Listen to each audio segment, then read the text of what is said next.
Bonjour, Éric Brodeur, massothérapeute et entraîneur postural. Aujourd'hui, la vidéo, c'est sur la mobilité cervicale, donc les articulations du cou. Je m'installe pour en faire la démonstration.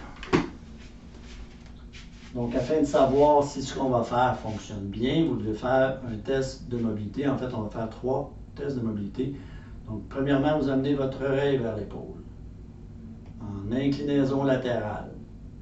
Il ne s'agit pas d'emmener le menton, je le précise parce que souvent ce que je vois, c'est comme ça, c'est pas la même chose. Donc je vais avec mon oreille vers l'épaule et j'observe à la fois mon amplitude de mouvement ainsi que les inconforts dans mon cou. Puis je vais aussi pour un test de rotation.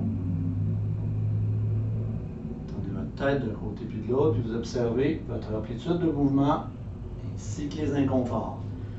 Donc dans le mouvement en rotation, comme ça, là où c'est fort utile, c'est sur la conduite automobile, par exemple, parce que lorsqu'on doit regarder à l'arrière notre angle mort, parfois l'angle mort, il est très grand, parce que la tête ne tourne pas suffisamment. Donc on doit tourner notre corps pour aller voir. C'est un petit peu moins optimal comme mouvement. Et on peut aussi aller avec un mouvement de rotation de tête, de circonduction, comme ceci, puis observer à la fois la mobilité, puis les inconforts. OK. Donc, pour améliorer ça, je veux venir masser mes lobes d'oreille. Pourquoi masser les lobes d'oreille? Parce que en auriculothérapie, il y a une influence sur les muscles trapèzes et ce muscle-là ici, le scum, qui vont être sollicités sur les mouvements de flexion, de rotation de la tête.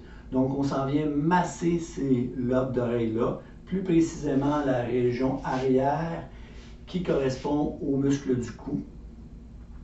Mais si vous massez tout le lobe d'oreille, à la fois à l'arrière et à l'avant, vous ne vous tromperez pas. Une fois qu'on l'a massé une vingtaine de secondes, qu'on les a massés une vingtaine de secondes, on va prendre nos tests. Donc, je tourne ma tête.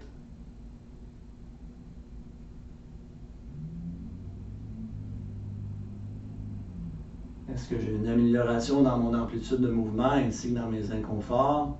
C'est à vous de voir. Moi, dans mon cas, oui. Donc, j'en profite pour en faire un petit peu plus.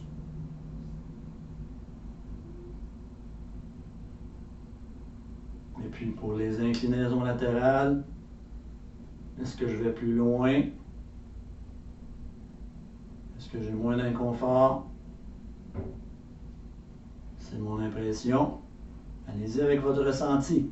Puis pour ajouter un petit peu plus de mise en tension pour l'exercice en inclinaison, comme ceci, quand j'amène mon oreille vers l'épaule, avec l'autre oreille, je tire vers le plafond. Pas besoin de tirer très fort.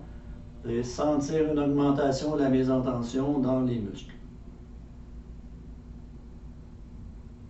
Puis pour en augmenter encore la mise en tension, poussez avec vos mains, descendez vos épaules au niveau de la cage thoracique, donc on les plaque contre la cage thoracique, on reprend le mouvement.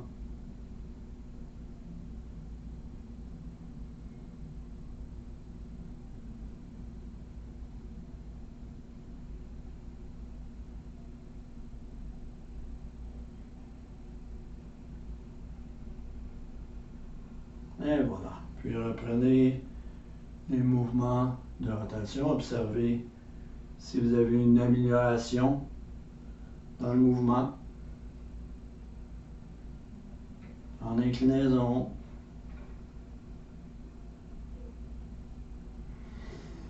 Alors, vous voyez pour vous-même si ça améliore votre mobilité cervicale. Bonne pratique!